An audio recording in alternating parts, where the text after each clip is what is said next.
selamat tahun baru. Dan semoga di tahun ini menjadi tahun berkat untuk kita semua. Tapi kakak mau sapa dulu untuk adik-adik. Apa kabarnya hari ini?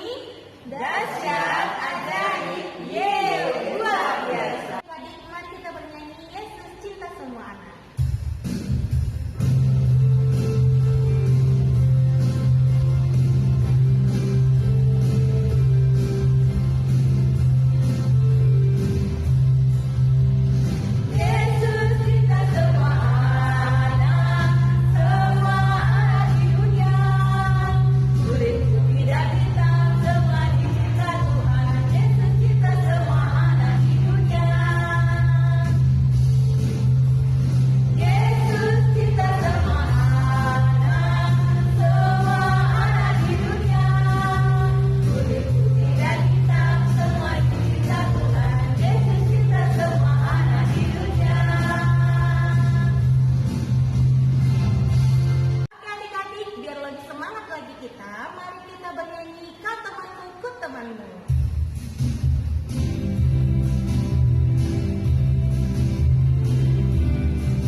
Engkau memberitahukan kepada kami jalan kehidupan. Di hadapanmu ada sukacita berlimpah-limpah. Di tanganmu ada hikmat senantiasa. Haleluya, kita berdoa. Ya Tuhan Allah, Bapa kami yang di sorga, Engkau telah menyatakan diri dengan perantaraan firman-Mu bahwa kami telah berkenan kepadamu dengan mengampuni dosa-dosa kami.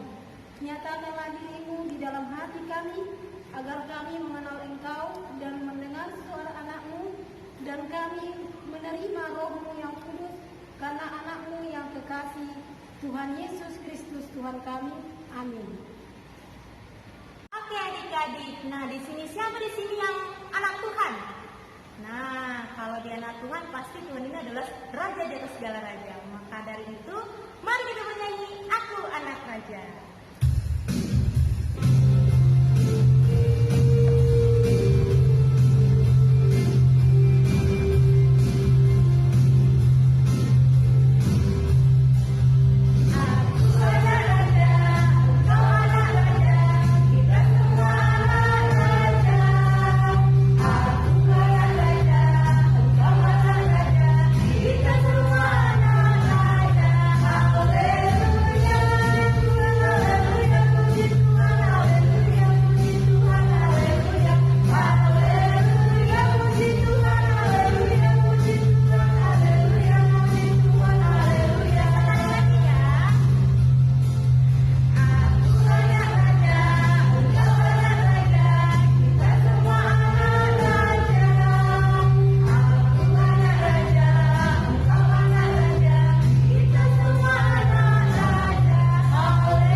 Kita sama-sama, kakak dan adik-adik di rumah mengucapkan 10 firman Tuhan. Oke?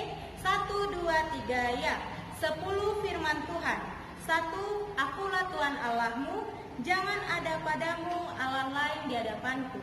2. Jangan membuat bagimu patung yang menyerupai apapun yang ada di langit, di atas, atau yang ada di bumi, di bawah, atau yang ada di dalam air, di bawah bumi. 3. Jangan menyebut nama Tuhan Allahmu dengan sembarangan, sebab Tuhan akan memandang bersalah orang yang menyebut namanya dengan sembarangan. 4. Ingat dan kuduskanlah hari Sabat. 6 hari lamanya engkau akan bekerja dan melakukan segala pekerjaanmu. Tetapi hari ke-7 adalah hari Sabat Tuhan Allahmu. Maka jangan melakukan suatu pekerjaan, engkau atau anakmu laki-laki, atau anakmu perempuan, atau hambamu laki-laki, atau hambamu perempuan, atau hewanmu, atau orang asing yang di tempat kediamanmu. Sebab 6 hari lamanya Tuhan menjadikan langit dan bumi, laut dan segala isinya, dan Ia berhenti pada hari ke-7. Itulah sebabnya Tuhan memberkati hari Sabat dan menguduskannya. 5. Hormatilah ayah dan ibumu, supaya lanjut umurmu di tanah yang diberikan Tuhan Allahmu kepadamu. 6.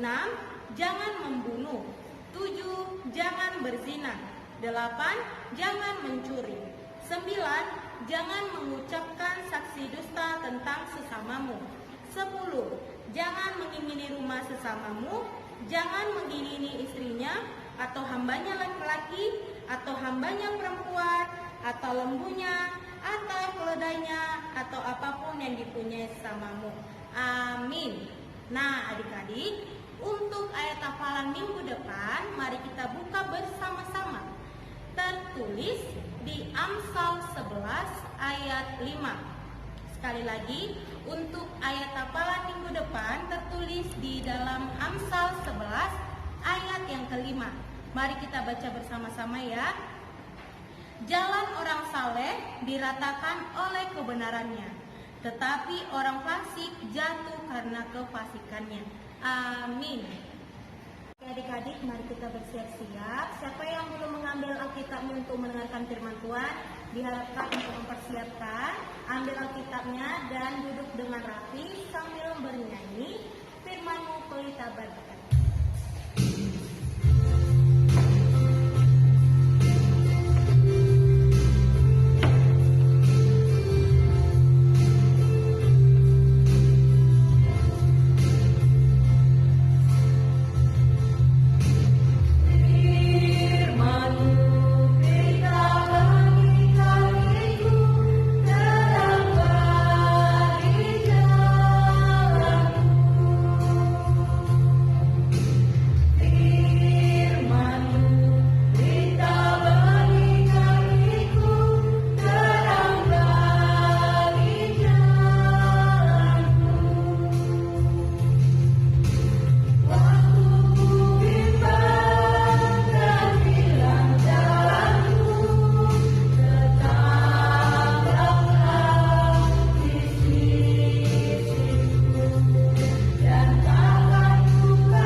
bersatu di dalam doa. Ya Allah Bapa kami, sumber rahmat dan kasih karunia, di mana Tuhan sebentar kami ingin mendengarkan sebagian daripada firman-Mu. Biarlah Tuhan yang memelihara hati serta pikiran anak-anak sekolah minggu-Mu dan juga hamba-Mu yang menyampaikan firman Tuhan, supaya kami boleh saling sharing dan apa yang kami sampaikan Tuhan boleh ditelaah kembali oleh anak sekolah minggu-Mu dan boleh dilakukan dalam kehidupan mereka sehari-hari.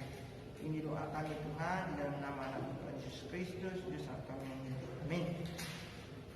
Nah, shalom adik-adik sekolah minggu, berjumpa lagi di tahun yang luar biasa, yaitu di tahun 2021, di tahun yang baru. Jadi abang ucapkan untuk adik-adik semuanya, selamat tahun barulah untuk kita semua.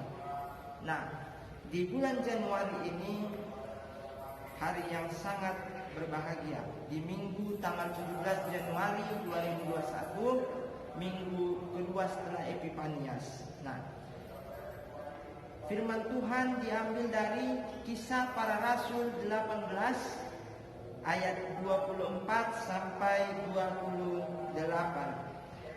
Abang bacakan di sini, adik-adik semuanya mendengarkan dengan baik. Begini firman Tuhan. Sementara itu, datanglah ke Efesus seorang Yahudi bernama Apolos yang berasal dari Alexandria. Ia seorang yang fasih berbicara dan sangat mahir dalam soal kitab suci. Ia telah menerima pengajaran dalam ajaran Tuhan. Dengan bersemangat ia berbicara, dan dengan teliti ia mengajar tentang Yesus. Tetapi ia hanya mengetahui baptisan Yohanes. Ia mulai mengajar dengan berani di rumah ibadat. Tetapi setelah Priscilla dan Aquila mendengarnya, mereka membawa dia ke rumah mereka. Dan dengan teliti menjelaskan kepadanya jalan Allah. Karena Apolos ingin menyeberang ke Akaya, saudara-saudara di Efesus mengirim surat kepada murid-murid di situ supaya mereka menyambut dia. Setibanya di Akaya, maka ia oleh kasih karunia Allah menjadi seorang yang sangat berguna bagi orang-orang yang percaya. Sebab dengan tak jemu-jemu ia membantah orang-orang Yahudi di muka umum dan membuktikan dari kitab suci bahwa Yesus adalah Mesias. Nah, tema kita kali ini adalah saling membantu dalam pelayanan. Apa yang dikatakan arti dari saling membantu dalam pelayanan?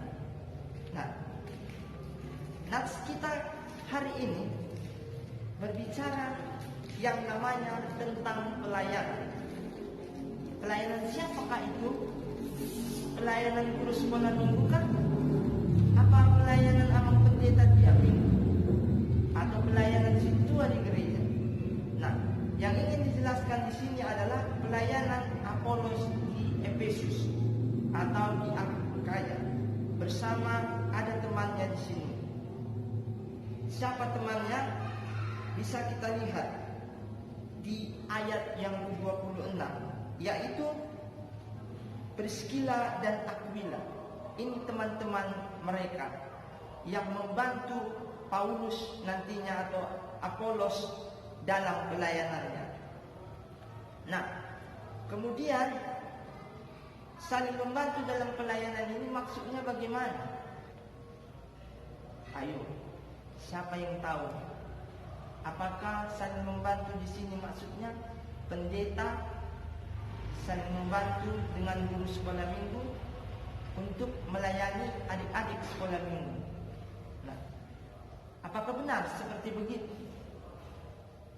Nah, di sini yang ingin dijelaskan yang pertama, bahwa di sini Paulus ini padahal ia seorang yang fasih berbicara. Dia tidak pandai berbicara, masih fasih, tahu arti fasih, masih kurang berbicara. Kalau terkadang guru sekolah minggu menanyakan kepada adik-adik sekolah minggu, belum tahu aku lubang, enggak tahu aku, itulah yang dikatakan masih fasih berbicara. Kemudian sangat mahir dalam soal-soal kitab suci. Nah, Paulus ini sangat mahir dalam soal-soal kitab suci. Dia ingin menjelaskan semua pengajaran-pengajaran tentang Mesias. Siapa Mesias itu? Yesus Kristus. Maka dikatakan saling membantu dalam pelayanan. Tadi Priscilla dan Aquila ini, temannya tadi, itu juga saling membantu. Membantu apa? Ingin menjelaskan tentang Yesus Kristus. Padahal tadi bisa kita lihat juga di ayat 25. Nah, ia telah menerima pengajaran dalam jalan Tuhan. Dengan bersemangat ia berbicara dan dengan teliti ia mengajar tentang Yesus. Tetapi ia hanya mengetahui baptisan Yohanes. Dia mengetahui pengajaran Yesus, namun ia tidak mengetahui baptisannya Yesus, namun ia mengetahui baptisannya Yohanes. Nah, inilah gunanya, sama seperti adik-adik sekolah minggu. Dikatakan saling membantu dalam pelayanan, artinya pelayanan di sini bukan cuma secara struktural dalam gereja. Seperti tadi abang katakan, guru sekolah minggu saling membantu dengan pendeta atau sintua. Adik-adik pun bisa saling membantu dengan temannya. Bukan saja istilah dalam pelayanan ini, di dalam gereja, di sekolah pun bisa. Misalnya ada temannya kesusahan dalam belajar matematika, bahasa Inggris, atau yang lain, ada temannya yang pandai, dibantu. Itu namanya saling membantu dalam pelayanan. Dalam studi juga itu artinya pelayanan. Pelayanan itu dikategorikan kita sebagai yang pengajar, itu namanya pelayan. Sama halnya di gereja, adik-adik bisa lihat guru-guru sekolah minggu, pelayan. Pelayan itu membantu adik-adik sekolah minggu untuk memahami apa yang ada di dalam firman Tuhan, agar adik-adik terbantu dalam kerohanian, dalam kekristenan. Nah, begitu juga adik-adik di sini saling membantulah dalam pelayanan. Artinya bukan cuma di gereja. Misalnya di gereja juga ada teman kita yang lasak atau bandel, suka cubit-cubit temannya. Adik-adik pun bisa membantu. Membantu apa? Menegurnya. Jangan kayak gitu loh, nanti gak enak sama guru-guru sekolah minggunya. Itu juga sudah saling membantu dalam pelayanan. Untuk apa? Untuk mensukseskan sekolah minggu ini menjadi damai. Sama halnya kisah para rasul ini menjelaskan si Apolos, yaitu Paulus ini, dia ingin saling membantu pelayanan. Pelayanan apa tadi? Ingin menjelaskan semua pengajaran-pengajaran tentang Yesus. Nah, sebab dengan terjemu-jemu ia membantah orang-orang Yahudi di muka umum dan membuktikan dari kitab suci bahwa Yesus adalah Mesias. Ini juga di ayat 28 sudah jelas. Ingin membuktikan dari kitab suci bahwa Yesus adalah Mesias. Jadi tujuan mereka saling membantu dalam pelayanan, khususnya di kota Efesus ini, dan tadi jelas bahwa mereka ingin menjelaskan semua pengajaran-pengajaran tentang Yesus. Ingin membuktikan kepada orang Yahudi bahwa benar Yesus itu adalah Mesias. Itulah gunanya. Maka di dalam gereja juga ini sangat penting bagi kita. Jadi adik-adik sekolah minggu pun bisa membantu dengan guru-guru sekolah minggunya, supaya hari Minggu jalan dengan baik. Maka saling membantu dalam pelayanan. Adik-adik pun tertib dalam ibadah. Bukan lagi ketika nanti misalnya guru sekolah minggu nyanyi, di belakang ada yang bisik-bisik, gini loh, kemarin aku kan waktu Natal bajuku yang paling bagus loh, biarpun virtual, biarpun tadi dipotret sama mamaku. Tidak lagi saling membantu pelayanan sekolah minggu dan juga guru sekolah minggunya. Ketika guru sekolah minggunya sudah mulai ibadah sekolah minggu, sudah memulai lagu, dan ketika guru sekolah minggunya menyampaikan firman Tuhan, nah adik-adik sekolah minggu di belakang tertib. Itu juga mengatakan saling membantu dalam pelayanan. Bukan cuma pendeta atau si tua saling membantu dengan guru sekolah minggu. Adik-adik juga bisa dalam hal seperti begitu, diajak temannya untuk tertib. Kan biasanya kalau ditegur orang sekolah minggunya kalau ribut apa? Tepuk diam, pasti kayak gitu kan? Udah dibikin pun 3 kali, masih aja ribut. Artinya apa? Berarti belum diterapkan yang judul besar yang tertera di sini, yaitu saling membantu dalam pelayanan. Maka kita harus bisa menjadi seperti Paulus dan juga rekannya tadi, Priscilla dan Aquila. Kita harus seperti mereka, saling membantu dalam pelayanan. Untuk apa? Menjelaskan. Untuk apa? Menaburkan apa? Kebenaran-kebenaran tentang Yesus Kristus sebagai Mesias itu. Karena kita ketahui bahwa di sini dia seorang yang bersemangat, berani dan teliti dalam mengajar. Nah, jadi juga dapat kita lihat dalam ayat 25C. Nah, ini menunjukkan pengetahuan Apolos.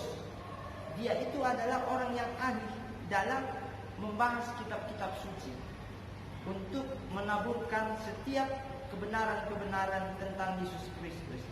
Soal baptisan, keilahian Yesus, semua dijelaskan oleh Paulus. Nah, begitu juga lah adik-adik, saling membantulah dalam pelayanan. Bukan cuma kepada guru sekolah minggu, tetapi pada teman-teman pun bisa. Seperti yang abang katakan tadi, di sekolah pun boleh saling membantu dalam pelayanan. Misalnya temannya kesusahan di sekolah, ada adik-adik yang rankingnya tinggi, ada teman kita yang di bawah rankingnya, bisa kita bantu. Itu juga pelayanan. Jangan adik kira itu tidak pelayanan. Biasa aja nggak pelayanan itu, sekedar membantunya itu bang. Tidak, itu juga sudah mengkategorikan pelayanan. Namun berbeda. Nah, kalau yang dijelaskan di sini pelayanan untuk menjelaskan bahwa Yesus itu adalah seorang Mesias. Semua pengajarannya dijelaskan oleh Paulus. Namun adik-adik membantu dalam hal pelayanan yang biasa, secara umum, bukan secara kerohanian. Namun itu sudah membantu dan sudah mendapat berkat dari Tuhan. Jadi pesan yang dapat disampaikan di sini untuk adik-adik yaitu kita harus bisa membuat tekad kita untuk tetap saling membantu dalam persekutuan di gereja, baik juga dalam kehidupan sehari-hari. Bukan hanya di dalam kategorial gereja saja, kehidupan sehari-hari dalam sekolah atau lingkungan sesama teman, baik tetangga, itu juga membantu dalam setiap pelayanan. Oke, cukup segini firman Tuhan. Amin. Kita bersatu di dalam doa. Terima kasih Tuhan, kami telah selesai mendengarkan firman-Mu, di mana Tuhan anak-anak sekolah minggu-Mu sudah mendengarkan sebagian firman-Mu mengenai tentang saling membantu dalam pelayanan, seperti yang diterapkan oleh Apolos atau Paulus kepada Priscilla juga dan Aquila. Tuhan, mereka saling membantu untuk menebarkan firman-Mu. Mampukan juga anak-anak sekolah minggu Tuhan saling mampu membantu dalam pelayanan, baik di gereja, dalam kehidupan sehari-hari, sekolah, bersama teman-teman mereka. Dan saat ini juga Tuhan, kami belum bisa untuk bertatap muka dalam ibadah sekolah minggu Tuhan. Kami masih melakukan secara daring atau virtual Tuhan. Biarlah melalui virtual ini, iman anak-anak sekolah minggu-Mu tetap senantiasa teguh dan kokoh Tuhan. Selalu tetap senantiasa setiap hari tetap berpengalaman kepada masa Tuhan.